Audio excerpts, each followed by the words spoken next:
को उठाओ। इस मंगलवार और इस बुधवार को prayer mountain healing live meetings होंगी। अपने हाथों को उठाओ उन मीटिंग्स के लिए।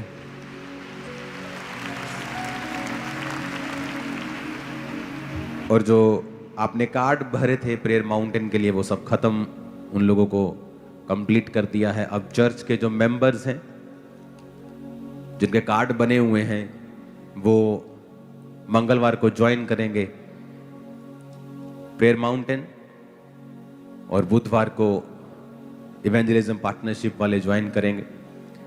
और मैं प्रार्थना कर रहा हूं कि एक फिर से ले हैंड वाला और एक कार्ड आपको बांट दूं कभी, ताकि जो नॉन मेंबर्स हैं, जो चर्च के मेंबर नहीं हैं, उनको भी प्रेयर माउंटेन जाने का मौका मिले। तो जितने चर्च के मेंबर्स हैं, कार्ड बने हुए हैं, आपको कॉल्स आएंगी इस सोमवार कल को। परसों आप प्रेयर माउंटेन में मेरे साथ होंगे प्रेयर मीटिंग। हालेलुया। उठाओ अपने हाथों को मंगलवार और बुधवार के लिए। और बहुत से लोग हीलिंग और डिलीवरेंस को पाएंगे उन लाइव मीटिंग्स में। अपने हाथों को उठाओ। और जूम ले हैंड भी होगा, लाइव मीटिंग्स भी होंगी, टेस्टिमनीज भी होंगी और वहां पे लोग भी होंगे जो उस प्रेयर को ज्वाइन करेंगे। अपने हाथों को उठाओ। परमेश्वर तेरा आत्मा जुम्बिश के साथ कार्य करे, बहुत से लोग बचाए जाएं। तेरा पवित्र आत्मा अजीब और अचंभी रीति के साथ कार्य करे। प्रभु यीशु मसीह के पवित्र और सामर्थी नाम में हम मांगते हैं, आमीन। ऊंचा खुद, ये ब्लेसिंग आपकी है चर्च। हालेलुया। तो मंगलवार और बुधवार को तैयार रहें। जो लोग जिनको कॉल आएगी वो मेरे साथ होंगे, बाकी आप लोग ऑनलाइन होंगे। और वहां पे हॉस्पिटलाइज्ड और सीरियस लोगों के लिए जूम लैंड ले हैंड भी होगा। मेरा बिलीव है परमेश्वर का आत्मा अजीब और अचंभी रीति के साथ कार्य करेगा। हालेलुया। तो प्रार्थना करके मैं आपको ले हैंड वाले कार्ड और जो प्रेयर माउंटेन वाले कार्ड है वो भी मैं कोशिश करूंगा उन लोगों के लिए भरवाने के लिए जो चर्च मेंबर्स नहीं हैं, ताकि सबको कहीं ना कहीं मौका मिले उस प्रेजेंस में जाने का और डिलीवरेंस को हासिल करने का। उठाओ अपने हाथों को और कहो, खुदावन आज जो कुछ मैं सुनने वाला हूं वो मैं दूसरों को सुनाऊंगा, खुद भी मानूंगा। मांगो, ऊंची आवाज में प्रार्थना करो। प्रभु यीशु मसीह के सामर्थी नाम में हम मांगते हैं। लास्ट वीक आपने सुना था कि हमने अपनी कैपेसिटी को अगर नहीं बढ़ाया तो परमेश्वर की इच्छा होने के बावजूद भी आप लोगों की लाइफ में वो ब्लेसिंग जो है वो एंटर नहीं करती। अगर बर्तन 1 लीटर का है, अगर आप 4 लीटर उसमें उंडेलने की कोशिश करेंगे तो वचन कहता है कि वो वेस्ट हो जाएगा। और बाइबल कहती है कि अगर नया दाखरस पुरानी मश्क में डालेंगे तो वो नया दाखरस भी खत्म हो जाएगा, क्योंकि पुरानी मश्क में जब वो रिएक्शन करेगा, जब उसमें गैस पैदा होगी तो वो फट जाएगी। तो परमेश्वर ने कहा अगर नया दाखरस तुम्हें बचाना है तो नई मश्क में डालना होगा। और नई मश्कें चमड़े से बनी होती थी और चमड़ा जब वो नया होता था तो लचकीला होता था। जब दाखरस डालते थे, जब उसमें गैस पैदा होती थी तो वो लचकीला होने के कारण फटता नहीं था और बच जाता था। तो परमेश्वर ने कहा था अगर तुम्हें नई ब्लेसिंग चाहिए तो मेक श्योर जो तुम्हारी मश्क है, तुम्हारा जीवन है, तुम्हारी लाइफ है, उस नई ब्लेसिंग के काबिल हो। प्रभु यीशु मसीह ने अपने चेलों को कहा कि जब तुम किसी के घर में जाना तो कहना तुम पर आशीष हो। अगर वो आशीष के काबिल हुआ तो वो आशीष उस पर टिकी रहेगी। अगर वो आशीष के काबिल नहीं हुआ तो वो आशीष तुम्हारे पास वापस आ जाएगी। इसका मतलब हमारा भी एक रोल है कि हम आशीष के काबिल बने, कि जब परमेश्वर का दास, परमेश्वर का आत्मा हमें आशीषित करे या हमारे ऊपर वचनों को डिक्लेयर करे, हमारे ऊपर प्रोफेटिक वचनों को डिक्लेयर करे, हमारे ऊपर प्रार्थनाओं को डिक्लेयर करे, तो वो प्रार्थनाएं व्यर्थ ना हो, हम उसके काबिल हों। क्योंकि प्रभु यीशु मसीह ने कहा कि घर घर मत फिरना, एक जगह जाकर एक घर में टिकना और सब लोगों को अपने पास बुलाना और जिस घर में जाना और कहना कि तुम्हारा कल्याण हो, तुम पर आशीष हो। अगर वो घर आशीष के काबिल नहीं है तो वो आशीष तुम्हारे पास वापस आ जाएगी। इसका मतलब कि ये दो तरह से आशीष मिलती है आपको। एक तो देने वाला आपको आशीषित करे, और दूसरा आप जो हैं आप उस आशीष के काबिल हों। आपने अपनी जमीन को तैयार किया हो, आपने अपने शरीर को, अपने जीवन को रेडी किया हो कि जब परमेश्वर का दास कुछ बोले या परमेश्वर का आत्मा कुछ आपके लिए बोले तो वो आपकी लाइफ में काम करे। क्योंकि मेरे चाहने पर भी मैं अगर 4 लीटर पानी आप पर डाल दूंगा और आपका बर्तन 1 लीटर का है, वो 3 लीटर वेस्ट हो जाएगा, और परमेश्वर नहीं चाहते उसकी आशीष जो है वो वेस्ट हो। इसीलिए ज्यादातर बाइबल में आप देखते हो कि जब भी किसी ने अपने स्पिरिचुअल सन को, कलीसिया को, पौलुस ने लिखा या परमेश्वर के और दासों ने लिखा, तो उन्होंने ज्यादातर समय जो है आपकी कैरेक्टर बिल्डिंग के ऊपर लगाया।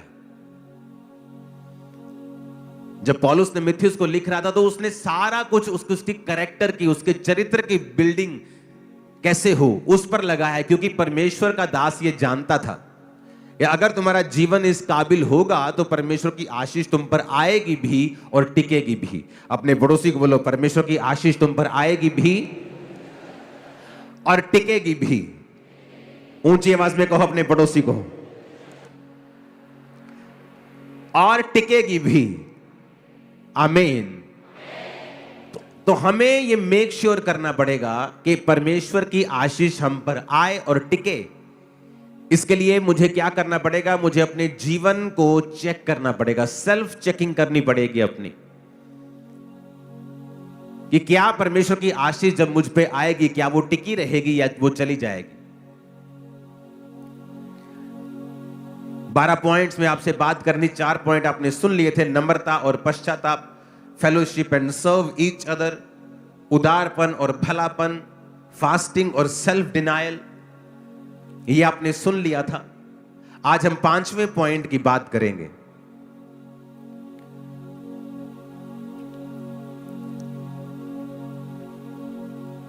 जो है, अपने पड़ोसी को बोलो, इंतजार करना। फिर से बोलो अपने पड़ोसी को, इंतजार करना।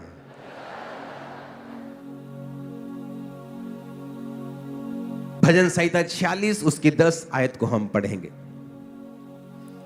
कहता, चुप हो जाओ और जान लो कि मैं ही परमेश्वर हूं। मैं जातियों में महान हूं, मैं पृथ्वी भर में महान हूं। कई बार परमेश्वर जो है वो शोर में नहीं है पर स्टिलनेस में है। बी स्टिल, ये ज्यादा पावरफुल वर्ड है चुप हो जाओ से। स्टिल होता है कि आप बिल्कुल आप शांत हो गए हैं अंदर से।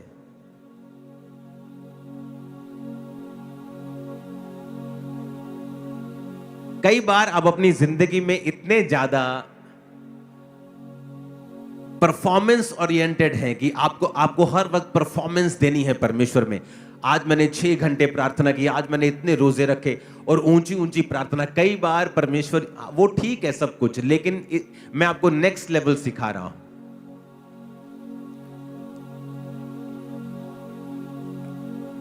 कई बार आपको कोई प्रॉब्लम हो गई, कोई घटना आपकी लाइफ में हो गई, इसको थोड़ा प्रीचिंग मोड पे करना, हल्का सा गूंज कम करना। समथिंग कुछ आपके साथ हुआ, कोई परीक्षा में आप गए, उस समय आप फास्टिंग करते हैं, प्रार्थना करते हैं। कई बार हम भूल जाते हैं स्टिल होना, चुप होना और परमेश्वर के राइट मैसेज को अपनी स्पिरिट में लेना।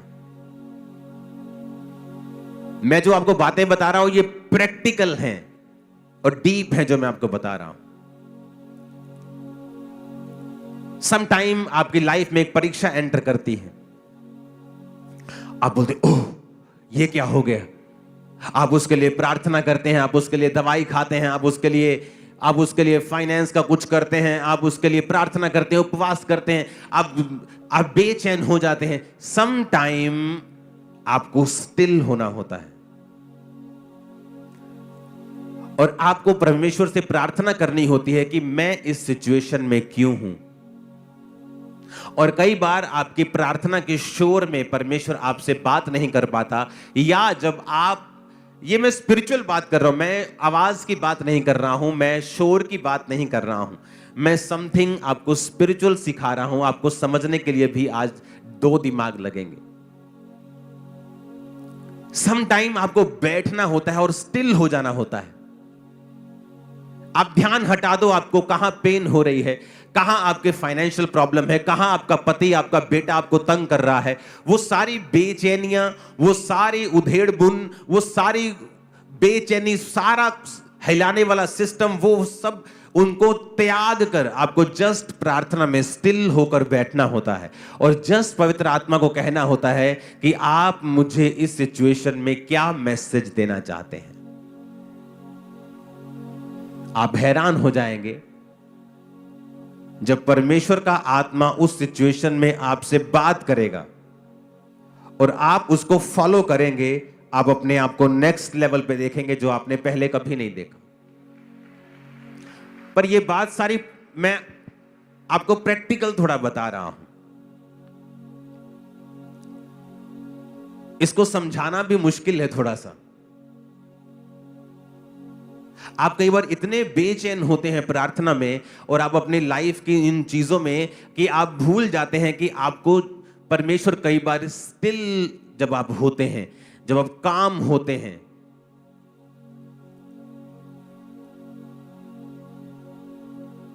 तो परमेश्वर कई बार आपसे बात करता है। फिर आपको राइट मैसेज पवित्र आत्मा देता है कि अब तुझे क्या करना है।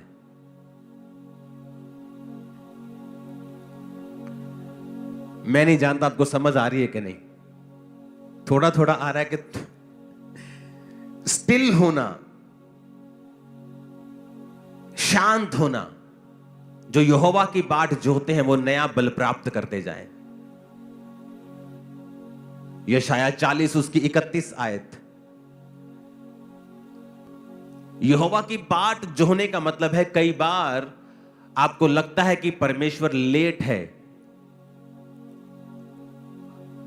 और आप प्रार्थना कर रहे हैं, परमेश्वर तू जो जानता है मेरी उम्र 35 साल की हो गई, मैं अभी तक शादीशुदा नहीं हूं, देख सारी लड़कियों की शादी हो गई, परमेश्वर सारे मुंडिया का ब्याह हो गया, परमेश्वर मेरा कदों होएगा, परमेश्वर कदों तू। और कई बार हम इतने बेचैन हो उठते हैं कि हम भूल जाते हैं कि हमें स्टिल होना है और स्टिल होकर, शांत होकर वेट करनी है। शांति में हमें प्रार्थना करनी है, आप ऊंची या कम ऊंची जैसी भी करें, लेकिन आपका जो हार्ट है वो स्टिल होना चाहिए और ये आपकी कैपेसिटी को बढ़ा सकता है। आप स्टिल नहीं हो सकते जब तक आपको परमेश्वर के ऊपर भरोसा नहीं है, जब तक आपको उस पर एब्सोल्युटली आपको ट्रस्ट नहीं है परमेश्वर के ऊपर कि मेरी लाइफ में जो कुछ भी हो रहा है उसमें पूरा पूरा परमेश्वर मेरे साथ है। ये फाइनेंशियल ट्रबल, ये फिजिकल ट्रबल, ये सेहत की मुश्किल, इसमें मेरा परमेश्वर मेरे साथ है। जब आप स्टिल हो जाते हैं, जब आप शांत हो जाते हैं और जान लेते हैं कि वो परमेश्वर है, सडनली आपकी स्पिरिट में आपको राइट मैसेज मिलने शुरू होते हैं। आपकी कमियों के विषय में, आपको क्या करना है उसके विषय में, या ये क्यों होया उस विषय में, या आपको नेक्स्ट लेवल पे लेके जाने के लिए था उस विषय में। आपको हर विषय के ऊपर राइट मैसेज मिलना शुरू होता है स्पिरिट से, और वही आपको चाहिए होता है नेक्स्ट लेवल पे जाने के लिए। कितनों को अब समझ आ रहा है? वो जो मुश्किल है, उस मुश्किल में जो आप रिएक्ट करते हैं, वो रोकता है स्पिरिट के मैसेज को आपकी लाइफ के ऊपर। अपने पड़ोसी को बोलो स्टिल होना, शांत होना और परमेश्वर का इंतजार करना। आमीन। जब आप शांत होते हैं स्पिरिट में, कई बार आप मुंह से शांत है लेकिन अंदर आपकी शांति नहीं है, अंदर आपके सवाल चल रहे हैं। अगर मैं क्रिश्चियन हूं तो मेरे साथ ऐसा क्यों हुआ, अगर मैं क्रिश्चियन हूं तो मेरे साथ ऐसा क्यों हुआ, अगर मैं क्रिश्चियन हूं तो ये क्यों नहीं हुआ, अगर मैं क्रिश्चियन हूं तो ये हुआ क्यों, अगर ये मैं क्रिश्चियन हूं तो ये अब तक क्यों नहीं हुआ, अगर मैं क्रिश्चियन हूं तो उसके साथ ऐसा क्यों नहीं हुआ। वो आपको, अगर आपके अंदर वो वाली शांति नहीं है तो ये मुश्किल है परमेश्वर का आपके हृदय से बात करना। और जब परमेश्वर आपके हृदय से बात करता है, वो मोमेंट होता है जब परमेश्वर आपको नेक्स्ट लेवल पे लेके जाता है। जब तक आपका हृदय परमेश्वर की बात को सुनने के लिए रेडी नहीं है, तैयार नहीं है, तब तक आप नेक्स्ट लेवल पे नहीं जा सकते, क्योंकि एक्चुअल में उसका वचन ही है जो आपको छुड़ाता है और आपकी कैपेसिटी को बढ़ाता है और आपको नेक्स्ट लेवल के पर लेके जाता है। अपने पड़ोसी को बोलो, शांत रहना और जान लेना कि वो ही परमेश्वर है। आमीन। छठा पॉइंट है प्रार्थना और उपवास। लेकिन मैं अब ये जो पॉइंट आपको बता रहा हूं, प्रार्थना वाला हृदय। अपने पड़ोसी को बोलो, छठा पॉइंट, प्रार्थना वाला हृदय। अब लोगों को क्या लगता होगा कि ये सिंपल पॉइंट है, क्योंकि हमें प्रार्थना करनी हम सबको पता है। लेकिन मैं उस प्रार्थना की बात नहीं कर रहा हूं जो हम रोज करते हैं। जब परमेश्वर ने ये वचन आपको दिया था कि मैं इनकी कैपेसिटी को बढ़ाना चाहता हूं और इन्हें पॉइंट्स में बता कि ये अपनी कैपेसिटी को किस तरह बढ़ा सकते हैं, तो जो ये प्रार्थना वाला हृदय जिसकी मैं बात करने वाला हूं, वो नहीं है जो आप समझ रहे हैं। ये उससे अलग लेवल का जो मैं आपको पॉइंट बता रहा हूं, एक नेक्स्ट लेवल बता रहा हूं और एक गहरी बात बता रहा हूं जो आप आज समझ पाएंगे, ये मुझे भरोसा है। इसके लिए हमें जाना पड़ेगा नहम्याह, उसका 1 अध्याय, उसकी 1 आयत से मैं पढ़ूंगा। हकल्या के पुत्र नहम्याह के वचन। 20वें वर्ष में किसलेव नामक महीने में, जब मैं शूशन नामक राजगढ़ में रहता था, तब हनानी नाम का मेरा एक भाई और यहूदा से आए हुए कई पुरुष मेरे पास आए, और तब मैंने उनसे बचे हुए यहूदियों के विषय में जो बंधुआई से छूट गए थे और यरूशलेम के विषय में पूछा। उन्होंने मुझसे कहा, जो बचे हुए लोग बंधुआई से छूटकर उस प्रांत में रहते हैं, वो बड़ी दुर्दशा में पड़े हैं। उनकी निंदा होती है, क्योंकि यरूशलेम की शहरपनाह टूटी हुई और उसके फाटक जले हुए हैं। ये बातें सुनते ही बैठकर मैं रोने लगा और कितने दिन तक विलाप करता रहा और स्वर्ग के परमेश्वर के सम्मुख उपवास करता और ये कहकर प्रार्थना करता रहा, हे स्वर्ग के परमेश्वर यहोवा, हे महान और भय योग्य ईश्वर, तू जो अपने प्रेम रखने वालों और आज्ञा मानने वालों के विषय अपनी वाचा पालता और उन पर करुणा करता है। इस पर भी हम आएंगे, ये भी आज का एक पॉइंट है, लेकिन उससे पहले मैं एक आपको बात बताना चाहता हूं। अब यहां पर नहम्याह के पास कुछ भाई लोग आते हैं और वो बताते हैं कि यरूशलेम की जो शहरपनाह है, जो 4 दीवारी है, वो टूटी हुई है, उसके फाटक जले हुए हैं और जो लोग उनमें रहते हैं उनकी निंदा होती है, क्योंकि वो एक टूटे हुए शहर में रह रहे हैं, एक सड़े हुए शहर में रह रहे हैं जिसकी महिमा नहीं है, जो परमेश्वर का था, लेकिन उस पाप के कारण जो लोगों ने किया, और इजराइल के लास्ट राजा ने जितने पाप किए किसी ने भी नहीं किए होंगे, और उसकी वजह से परमेश्वर ने उस भवन को, उस शहर को फुकवा कर उसकी महिमा को मिट्टी में मिलाकर अपने लोगों को बंधुआई में भेज दिया। और जब परमेश्वर ने फिर से अपने वायदे को पूरा किया कि बंधुआई में जाने के बाद मैं फिर से थोड़े हुए लोगों को बचा के लेके आऊंगा, और परमेश्वर उनको वापस बंधुआई से बचा के लेके आया। और जब परमेश्वर उनको लेके आया तो उन लोगों के विषय में नहम्याह ने पूछा कि वो लोग कैसे हैं, और उन्होंने कहा कि उनकी हालत बहुत बुरी है, वो दुर्दशा में है, शहर जला हुआ है, फाटक जले हुए हैं, शहरपनाह टूटी हुई है, उनकी निंदा रोज होती है, लोग उन्हें तुच्छ समझते हैं, कखदा भी नहीं समझते उन्होंने। और वचन कहता है कि वो परमेश्वर के सम्मुख गया और प्रार्थना करता रहा। उसके बाद 2 बाब की 1 आयत को फिर मैं पढ़ूंगा। लिखा, अर्थक्षेत्र राजा के 20वें वर्ष के निसान नामक महीने में, जब उसके सामने दाख मधु था, तब मैं दाख मधु उठाकर मैंने राजा को दिया। इससे पहले मैं उसके सामने उदास कभी ना हुआ था। तब राजा ने मुझसे पूछा, तू रोगी नहीं है, तेरा मुंह क्यों उतरा है? ये मन की ही उदासी होगी। तब मैं अत्यंत डर गया। मैंने राजा से कहा, राजा सदैव जीवित रहे, जब तक वह नगर जिसमें मेरे पुरखाओं की कब्रें हैं उजाड़ पड़ा है और उसके फाटक जले हुए हैं, तो मेरा मुंह क्यों ना उतरे? राजा ने मुझसे पूछा, तो फिर तू क्या मांगता है? तब मैंने स्वर्ग के परमेश्वर से प्रार्थना करके राजा से कहा। अब ध्यान से समझना मेरी बात। मैंने 2 तरह के क्रिश्चियंस देखे हैं अपनी लाइफ में। एक हैं वो प्रार्थना करते हैं, जब वो प्रार्थना में बैठते हैं ऊंची ऊंची प्रार्थना करते हैं, अच्छी प्रार्थना करते हैं, गुड प्रार्थना करते हैं। और एक दूसरी तरह के क्रिश्चियंस हैं जो प्रार्थना भी करते हैं, लेकिन उनका जो हृदय है उनका जो हार्ट है वो एवरी टाइम प्रार्थना के मोड में रहता है। अब जब यहां पर राजा के सामने वो उदास था और राजा ने पूछा तू उदास क्यों है, ये तो तेरे मन की ही उदासी होगी। उसने कहा मेरे शहर की कब्रें उजाड़ पड़ी हैं, वो टूटा हुआ है, मेरा मुंह इसलिए उतरा है। तो राजा ने कहा बता मैं तेरे लिए क्या करूं। तो उसने वचन में लिखा है तब मैंने स्वर्ग के परमेश्वर से प्रार्थना करके कहा। अब वो प्रार्थना करने के लिए वापस कमरे में नहीं गया, लेकिन वो जो प्रार्थना कर रहा था वो अपने हार्ट में कर रहा था। ये मेरे स्पिरिचुअल फादर ने मुझे सिखाया था कि जब तुम लोगों से बात भी कर रहे हो तो अपनी स्पिरिट में प्रार्थना करो। कई बार जब आपकी लाइफ में मैं आता हूं और ले हैंड करता हूं, आपको परमेश्वर प्रोफेटिक वर्ड बताता है, मैं आपके साथ बात कर रहा हूं, लेकिन इनसाइडली मैं परमेश्वर से बात कर रहा हूं।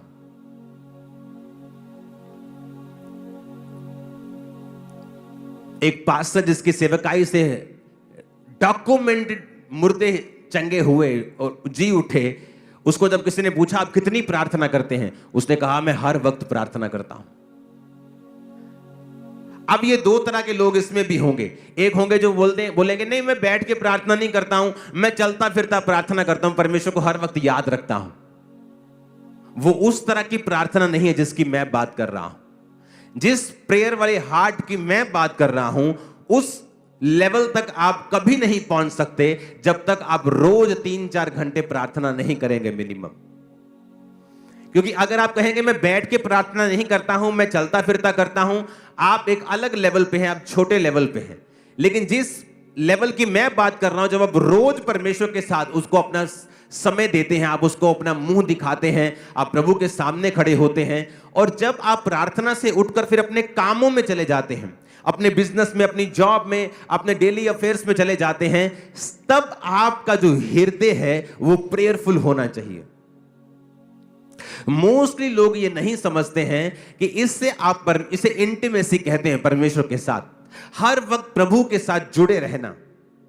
ये जो मैं आपको बता रहा हूं, मैं जानता हूं ये आम इंसान के लिए पॉसिबल नहीं है, लेकिन मैं आपको ये बता देता हूं, यही एक रीजन है आपकी कैपेसिटी को ये बढ़ा सकता है, इतना काबिल बना सकता है कि दुनिया आपको देखने के लिए होगी। मैं आपको बता रहा हूं, ये मैं आपको अपनी लाइफ के सीक्रेट दे रहा हूं कि जब आप किसी से प्रार्थना आप बात कर रहे हैं, आप इनसाइडली परमेश्वर से प्रार्थना कर रहे हैं, और वो प्रार्थना सुनाई नहीं दे रही, आपके होंठ नहीं हिल रहे, आपका पूरा अटेंशन उस व्यक्ति की तरफ है, लेकिन इनसाइडली आप परमेश्वर के साथ अटैच्ड हैं और उससे बात कर रहे हैं।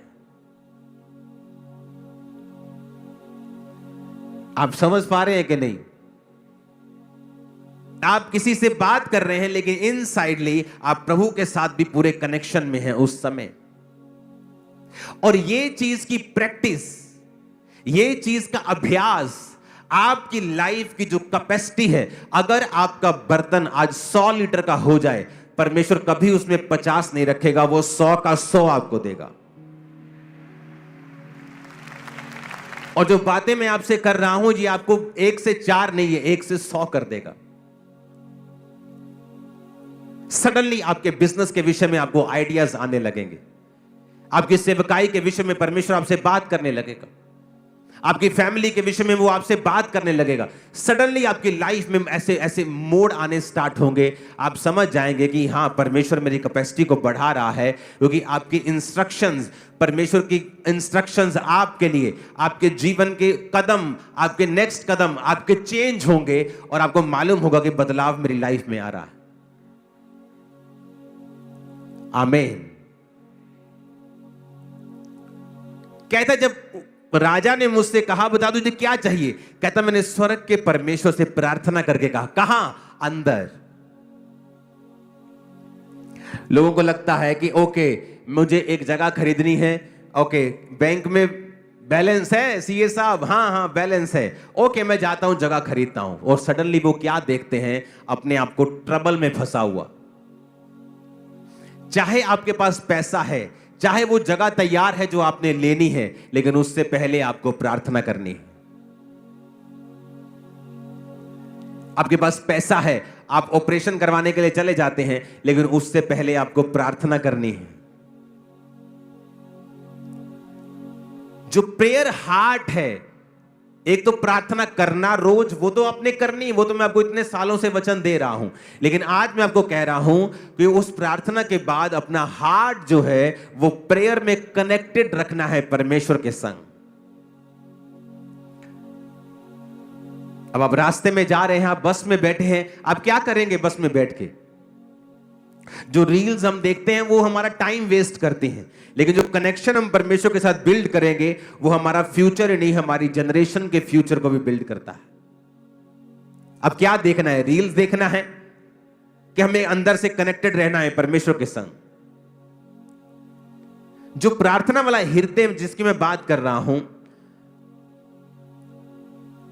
वो जब आप उस लेवल पे आ जाते हैं, आप परमेश्वर से, आपको ये जोर नहीं लगता। आपको ऐसा, कई लोगों को लगेगा ये पागलपन हो सकता है या ये ज्यादा ही कुछ ओवर नहीं हो गया। नहीं, आपको लगता है ये ओवर है, लेकिन बाद में जब आप इस बात को समझ जाते हैं और आप प्रभु के साथ कनेक्टेड रहते हैं, आप अपने परिवारों में भी रहेंगे, आप काम भी करेंगे, अपनी ड्यूटीज भी पूरी करेंगे, आप आनंदित भी रहेंगे, आप क्रिकेट भी खेलेंगे, सब कुछ होगा, लेकिन जो आप करते हैं आप कीजिए, लेकिन आप इनसाइडली आप पूरी तरह से परमेश्वर के साथ इंटीमेसी में होंगे और परमेश्वर आपसे बात करते रहेंगे, पवित्र आत्मा आपको गाइड करता रहेगा, आप कभी नीचे नहीं आएंगे, शैतान कभी आपका नुकसान ना कर पाएगा, मैं आपको बता रहा हूं। और ये पॉसिबल है, ये पॉसिबल है कैसे? वचन के साथ कनेक्टेड रह के। अब यहां पर जब वो प्रार्थना करता है तो क्या कहता है? प्रभु तेरे वचन में लिखा है, कहता मैं उपवास करता रहा और प्रार्थना करता रहा कि वो जो हमने पाप किया था, हमने बुराइयां की थी, जो ज्ञान विधियां नियम तूने मूसा को दिए थे हमने नहीं माने, हम अपनी ही गलती की वजह से इस बंधुआई में पड़े हैं। उसने वचन के साथ परमेश्वर के साथ प्रार्थना की। आज किन लोगों को शैतान धोखा देता है? जो वचन में नहीं है, जिनको वचन की नॉलेज नहीं है, जो ये नहीं जानते कि परमेश्वर के वचन में अगर लिखा है आप उसके लिए प्रार्थना कैसे कर सकते हैं। अगर आपको पता है व्यभिचार पाप है, आप प्रार्थना कैसे कर सकते हैं कि प्रभु अगर तेरी इच्छा है तो? प्रभु तो पहले बता चुका है ये पाप है, ये व्यभिचार है। और जब हम वचन के साथ अटैच नहीं रहते हैं, हम बाइबल के साथ जुड़े नहीं रहते हैं, तब शैतान के पास मौका होता है हमें मिसगाइड करने का और हमारी लाइफ में से उन ब्लेसिंग्स को खत्म करने का और हमें गलत रास्ते में लेके जाने का। और उसके बाद जब गलत रास्ते में जाते हैं तो वचन कहता है उसका परिणाम नाग दोना सा कड़वा है। क्या कोई हो सकता है कि छाती पर अंगारे रख ले और उसको जले ना? फिर वो परिणाम होगा ही होगा, इसमें कोई शक नहीं। ऊंची आवाज में कहो हालेलुया।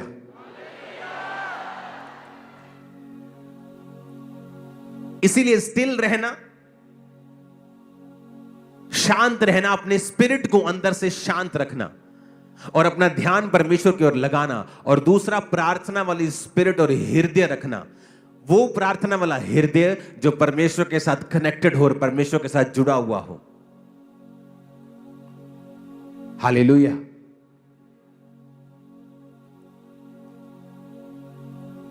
जब आप परमेश्वर के साथ कनेक्टेड होते हैं, फिर आपको फेसबुक से डाटा लेकर प्रोफेसी करने की जरूरत नहीं पड़ेगी, आपको लोगों को मूर्ख बनाने की जरूरत नहीं पड़ेगी। उसके बाद आप फिर परमेश्वर का दंड लें, ऐसी नौबत नहीं आएगी। आप किसी के सामने बैठे हैं और आप जब उनसे बात कर रहे हैं, आप अंदर परमेश्वर के साथ कनेक्टेड हैं और आप अंदर परमेश्वर से पूछ रहे हैं कि परमेश्वर इस व्यक्ति के बारे में मेरे ऊपर जानकारी तू शेयर कर, जाहिर कर। आप अंदर से प्रार्थना कर रहे हैं और आप उनकी बात भी सुन रहे हैं और सडनली परमेश्वर का आत्मा आपसे बात करता है। मैं उस इंटीमेसी की बात कर रहा हूं जो आप सड़क पे चल रहे हैं और अंदर से आप परमेश्वर के साथ कनेक्टेड हैं। आप प्लेन में हैं और प्रभु के साथ कनेक्टेड हैं। आप सिर्फ उस समय कनेक्टेड नहीं है जिस समय आप प्रार्थना कर रहे हैं, और प्रार्थना करने के बाद फिर आप पूरी तरह से वही कर रहे हैं जो संसार कर रहा है। मैं उस तरह की बात नहीं कर रहा हूं। मैं आपको जो वचन दे रहा हूं, ये आपके बर्तनों को, आपकी कैपेसिटी को इतना बड़ा कर देगा कि आप उस लेवल पर रह ही नहीं सकते। आपको नेक्स्ट लेवल पे जाना ही जाना है, इसी साल जाना है। आमीन। कनेक्शन परमेश्वर के साथ, इंटीमेसी को रखना अपने अंदर से।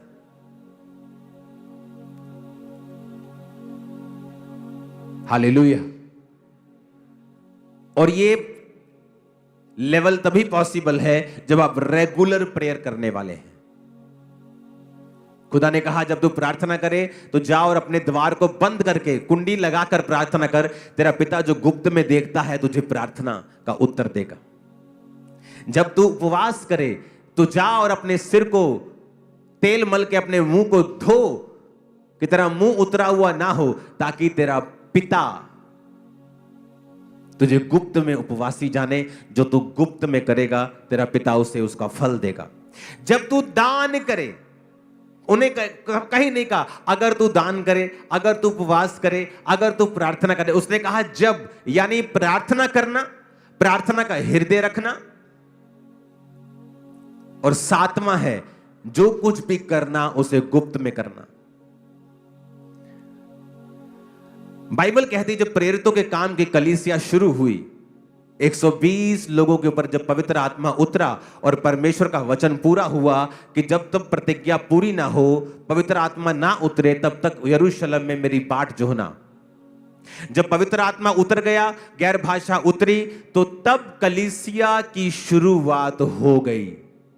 जब कलीसिया की शुरुआत हो गई तो कलीसिया जब स्टार्ट हुई, जब कलीसिया के खर्चे शुरू हुए, तो वचन कहता है कलीसिया के लोगों ने अपनी अपनी प्रॉपर्टी बेचकर प्रेरितों के पांव के ऊपर उस पैसे को रखते थे और वो उस पैसों से पूरी कलीसिया के काम को चलाते थे और सारी सेवकाई को वो करते थे।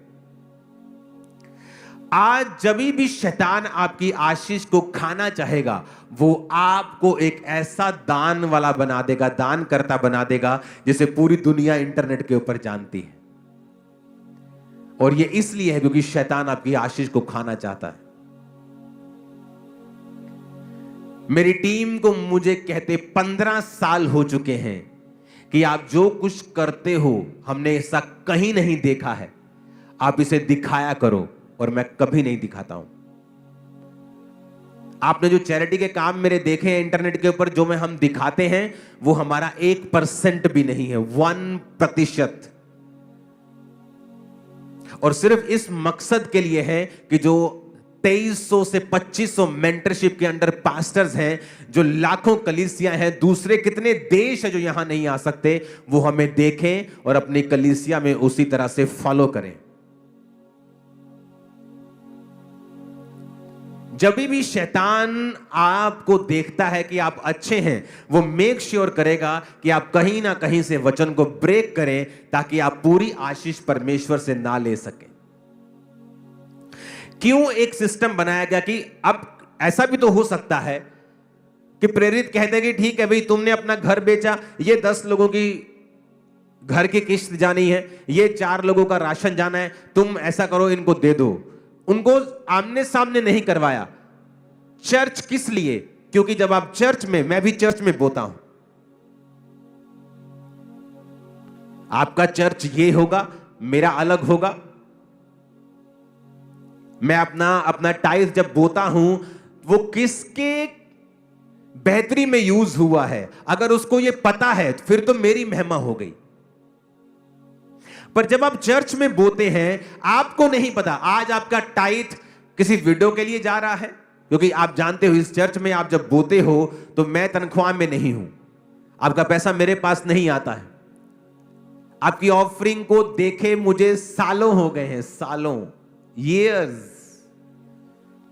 वो एक बड़ी टीम गिनती है, बैंक में जमा करवाती है, बैंक से खर्चे होते हैं, मैं साइन करता हूं चेक्स के ऊपर, और एक टीम उस सभी को देखती है। In house CA, outside CA, in house team, disciples की टीम उसे चेक करती है कि सब कुछ, पैसे की गड़बड़ी कहीं भी ना हो। आपको नहीं पता, मुझे नहीं पता मेरा पैसा किस भले काम के लिए लगा, और वही गुप्त है, इसीलिए आप फल पा रहे हो। लेकिन जब आप इंटरनेट पे चले जाते हो और आप अपनी सारी जो भी आप करते हो उसे इंटरनेट पे डालते हो, क्या करता है शैतान? अगर वो देखता है कि एक विश्वासी अमीर है, वो ये कोशिश करेगा कि उसको बोले कि तू अपनी चैरिटी कर, तू खुद इंटरनेट के ऊपर आ, ताकि लोग क्योंकि जब लोग ऐसा काम करते हैं तो आपको गुड फील होता है। Every good feeling is not from God. और आपको लगता है कि लोग आपको अप्रिशिएट कर रहे हैं, लोग आपको अच्छा कह रहे हैं। नो, ये बिब्लिकल नहीं है। मैं न्यूयॉर्क में एक चर्च में था। न्यूयॉर्क टाइम्स स्क्वायर दुनिया का सबसे महंगा एरिया है, और मैं वहां पे गया और एक वहां पे चर्च में जो हेड है वो मेरे क्रूसेड के ऊपर थे, और वहां पर जो चर्च के हेड है उन्होंने मुझे इनवाइट किया कि आके आप आएंगे। मैंने कहा मैं क्यों नहीं आऊंगा। वो पिक्चर्स हैं हमारे पास वो चर्च की, अगर वो जाती हैं स्विचर्स पे तो भेजना आप। वो चर्च को जब हमने अंदर गए, हम इनवाइटेड थे, वहां हमने देखा तो वो चर्च के बारे में बताया कि आज उस जो चर्च की वैल्यू है वो 900 करोड़ रुपए है। और आप इमेजिन करो, जिस चर्च को खरीदा गया वो एक पोर्नोग्राफिक थिएटर था। वहां गंदे काम होते थे, लाइव नंगी लड़कियां वहां पे नाचती थी। और एक यहूदी बिजनेसमैन आया और उसने कहा मैं ये थिएटर को खरीदना चाहता हूं। और उस थिएटर को उसने करोड़ों नहीं खरब अरबों में खरीदा, एक चर्च को दान दिया, और सब गंदा काम एक दिन में बंद करवा दिया। और सुनो मेरी बात, आज तक उसकी फोटो नहीं पता कि वो व्यक्ति कौन है, वो कौन है। उस पास्टर ने मुझे बताया कि थोड़े दिन पहले यहां पे लोग आए थे और उन्होंने इस चर्च की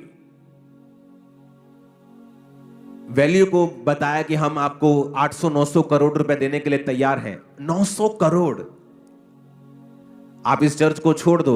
जब वो चर्च थिएटर से चर्च में कन्वर्टेड हुई तो वहां पर फिर लॉ बना दिया गया कि अब कोई भी चर्च नहीं बनेगी थिएटर से। वो इतना बड़ा मुद्दा वहां पे बन गया था।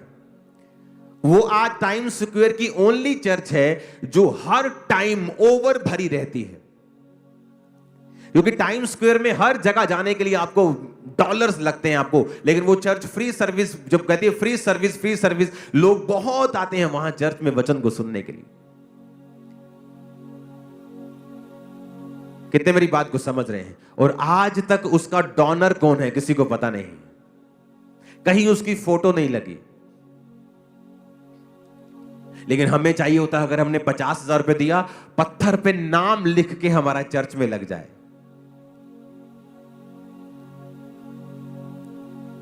कितने मेरी बात को समझ रहे हैं? क्राइस्ट ने हमें अलग तरह से बुलाया है। ये देखो चर्च आ गई सामने।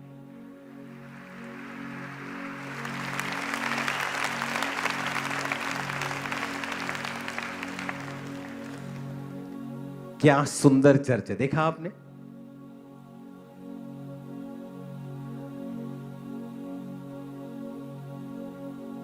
ये वो हॉल है जहां हम गए थे। इसके आसपास ऊपर नीचे बहुत से हॉल्स, बहुत से ऑफिसेस, बहुत सी इसमें और भी चीजें हैं इस हॉल में। वेरी ब्यूटीफुल, बहुत शानदार, जबरदस्त। और यहां पर एक भी जगह आपको मालूम नहीं होगा कि किसने। और इमेजिन करो, एक बिजनेसमैन आया और उसने परमेश्वर के नाम के लिए इतना बड़ा काम कर दिया। जो बड़े बिजनेसमैन हैं उनका मकसद अपनी एनजीओ खोल के चैरिटी करना नहीं होना चाहिए, क्योंकि उसमें लोग आपको जानते हैं, आपकी फोटो जानते हैं, आप जानते हैं।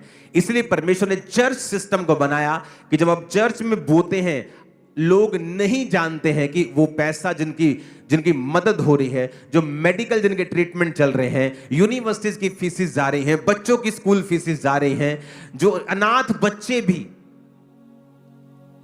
मैंने गोद लिए हुए, आपको शायद नहीं मालूम होगा, वो भी आप जब बोते हैं उन्हीं पैसों से उनकी सेवा हो रही है। तो जब आप बोते हैं तो वो एक सीक्रेट मिशन बन जाता है। इसलिए परमेश्वर ने चर्च व्यवस्था शुरू की कि हर एक व्यक्ति चर्च में पैसों को लाता था और चर्च में एक कमेटी बना के उन सभी पैसों को लोगों की बेहतरी के लिए काम कर दिया जाता था।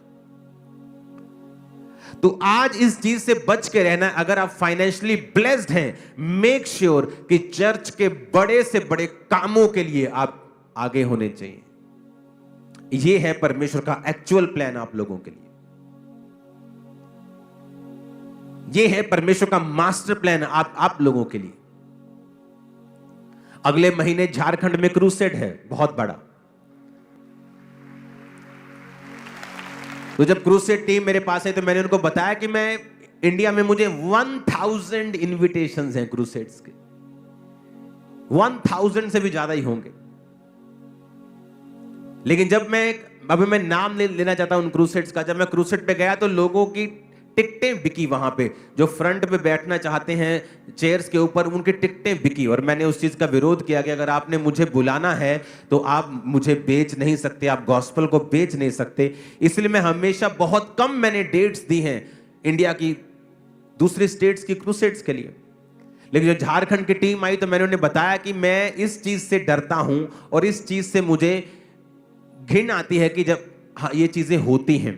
तो मैंने कहा मैं एक सिस्टम बनाऊंगा कि झारखंड के लिए एक नंबर को हम लॉन्च करेंगे, आज नहीं फिर कभी, या आज भी हम दे सकते हैं वो नंबर अगर आपके पास है तो। सिर्फ नंबर, क्रूसेड की डेट्स नहीं देनी है, वो मैं आपको 1-2 हफ्ते में बता दूंगा। तो इसके लिए हमने एक नंबर बनाया कि इस नंबर पे जो लोग क्रूसेड्स के लिए बोना चाहते हैं, चाहे वो झारखंड के हों, चर्चिस वहां पे कोई भी कलेक्शन अब नहीं कर पाएंगे। उससे क्या होता है कि जो चर्च करवा रही है मान लो वो तो अच्छी है, लेकिन गलत नाम के ऊपर भी गलत लोग भी पैसा इकट्ठा करना शुरू कर देते। पापा आ रहे हैं, प्रभु का दास आ रहा है, आप पैसा दो पैसा दो, तो मैसेज आने स्टार्ट हो जाते हैं कि आपके नाम से लोग पैसा इकट्ठा कर रहे हैं। तो मैंने एक सिस्टम बना दिया कि चर्च का, अगर खामरा चर्च का क्रूसेड है तो ये बात समझ ली जाए कि कभी भी इसके लिए कलेक्शन नहीं होगी। जिसने बोना है ये एक ही नंबर आपको दे दिया जाएगा, इस नंबर पे कॉल करो कि मुझे इस क्रूसेड के लिए बोना है, मुझे पार्टनर बनना है। और उसी दिन जब आप क्रूसेड होता है आपसे मिल लिया जाता है 1-1 मिनट के लिए, और बस हमें पता होता है कि ये 15 लोगों ने 1-1 लाख बोया, बाकी खर्चा ऑफरिंग से किया, बाकी खर्चा इससे किया। मुझे कोई फीस नहीं चाहिए कि मैं झारखंड में जाऊंगा, मेरी टीम बसों का खर्चा, फ्लाइट्स का खर्चा, होटल का, मुझे कुछ नहीं चाहिए। मुझे ये चाहिए कि सारा कुछ क्लीन हो, नीट हो, कोई पैसा कोई किसी से खाया ना जाए, किसी के साथ कोई हेराफेरी ना हो। तो ये नंबर मैंने बना दिया, सिस्टम बना दिया। अब जहां भी इंडिया में क्रूसेड होगा, आप इस बात को समझ लेना कि उसके लिए कहीं भी कलेक्शन, चर्च से कलेक्शन नहीं होगी। जिसने कुछ भी देना है, पार्टनर बनना है, वो इस नंबर पे कॉल करे।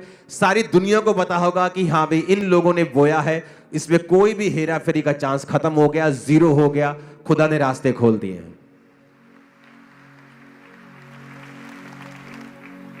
मुझे हमेशा से आदत है प्रोटोकॉल बना के चलने की। फिर वो जो प्रोटोकॉल परमेश्वर मुझे देता है वो लाइफ टाइम चलता है और उसमें कभी गड़बड़ नहीं होती। तो ये प्रोटोकॉल अब बन चुका है कि इस नंबर पे आप कॉल करो, बताओ कि मैं झारखंड क्रूसेड में पार्टनर बनना चाहता हूं, मैं उसमें बोना चाहता हूं, क्योंकि वहां खर्चा लाखों में होगा। क्रूसेड की डेट फाइनल हो चुकी है, मार्च में फाइनल हो चुकी है। आपको मैं बता दूंगा जब समय आएगा, राइट टाइम आएगा, मैं आपको उसको बता दूंगा।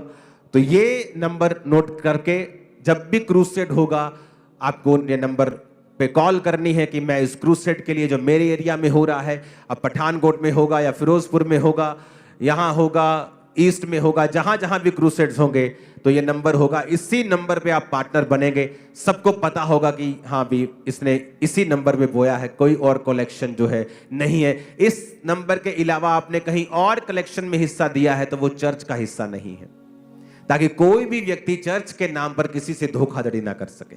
जितनी ताकत है तारीफ कर दो खुदावंद।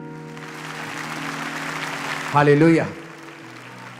तो अब हमें यह बात रखना है कि क्यों परमेश्वर कहता है प्रार्थना करो तो कुंडी लगाओ और गुप्त में करो। अगर तुमने रोजा रखना है तो ये नहीं तुम्हारी शक्ल बनी हुई हो, तुमने गंदे कपड़े डाले हुए, टाट डाल के तुम ऐसे झुक के चलो, लोगों को बताओ आज मेरे भाई ने रोजा रखा है। परमेश्वर कहता है रोजा रखो तो बाल अपने स्ट्रेट करो, जरा तेल लगाओ और थोड़ा मुंह पे तेल करके थोड़ा धो के पूरा साफ सफाई करके रखो कि तुम उज्जवल लगो लोगों में, ऐसा न लगे कि तुमने रोजा रखा है। तेरा पिता जो गुप्त में देखेगा तुझे उपवासी मानेगा और तुझे फल देगा। जब तू दान करे, तेरे दाहिने हाथ को पता हो, बाहिने को ना पता हो, तेरा दाहिना करे बाहिने को ना पता लगे, बाहिना करे दाहिने को ना पता लगे। जब तू दान करे तेरा दान भी गुप्त में हो। हालेलुया। अगर आप उन लोगों की हिस्ट्री देखेंगे जिन लोगों ने ओपनली आकर और बताया है कि मैं दानी हूं, मैं दानी हूं, आप देखेंगे उनकी रेपुटेशन एक समय में आकर बहुत खराब हो जाती है। उसका उनको कोई फायदा नहीं होता है। आपका दान गुप्त होना चाहिए। यही सिस्टम है। अगर हम अपने आप को कैपेसिटी में बढ़ते हुए देखना चाहते हैं तो जो विजन, जो दर्शन परमेश्वर देता है वो हमेशा कलीसिया को देता है। हालेलुया। परमेश्वर जो है वो मैनेजमेंट का परमेश्वर है। वो अगर आप मैनेजमेंट से बाहर जाएंगे वो आपके संग कभी काम नहीं करता। वो परमेश्वर ऑर्डर का परमेश्वर है। आप कभी बाइबल में बताओ जब परमेश्वर ने मूसा को भेजा कि किसी विश्वासी से परमेश्वर ने बात की हो और मूसा से ना की हो? कभी नहीं। परमेश्वर का एक ऑर्डर था, ठीक है मैं मूसा को ठहराता हूं, मैं मूसा से बात करूंगा, मूसा तुमसे बात करेगा, ये मेरा ऑर्डर है। उस ऑर्डर के बाहर जब भी आप जाएंगे आपको हमेशा निराशा मिलेगी। एक कपल मुझसे मिलने के लिए आए, पास्टर थे और उनकी वाइफ थी, और पास्टर ने डाइवोर्स फाइल कर दिया अपनी वाइफ के खिलाफ। जब उनसे मैं मिला तो मैंने जब उनको देखा तो वही ऑर्डर के खिलाफ चलना। क्या ऑर्डर था कि पास्टर ने कहा जब वो प्रेग्नेंट थी कि तू जा और अभी जाके डॉक्टर के पास जाके इसकी डिलीवरी करवा। डॉक्टर ने कहा तू लेट हो गई है तो इसकी डिलीवरी कर। उस औरत ने कहा नहीं मैं परमेश्वर से पूछूंगी। जब बात हुई तो इसका रीजन यह था कि वो उसकी जो मम्मी थी औरत की वो उसको गाइड करती थी बहुत, और वो अविश्वासी थी। तो उसने कहा प्रभु से मैं पूछूंगी। और जब उनके बेटा नहीं था, बेटियां ही थी, जब वो लेट हो गई औरत तो वो जो बेबी बॉय था पेट में वो मर गया, उसकी डेथ हो गई। और जब वो मुझसे मिले तो मैंने कहा कि जब तेरा हस्बैंड इस बात को कह रहा है जा, तो तुझे पता है कि ये उसकी नहीं, ये परमेश्वर की आवाज है तेरे लिए। क्योंकि परमेश्वर का ये ऑर्डर है कि वो आदमी के जरिए एक हाउस होल्ड से बात करेगा। औरत को जो आदमी ने बनाया है वो कभी मेंटेन नहीं कर सकता, औरत उसको मेंटेन करके रखती है।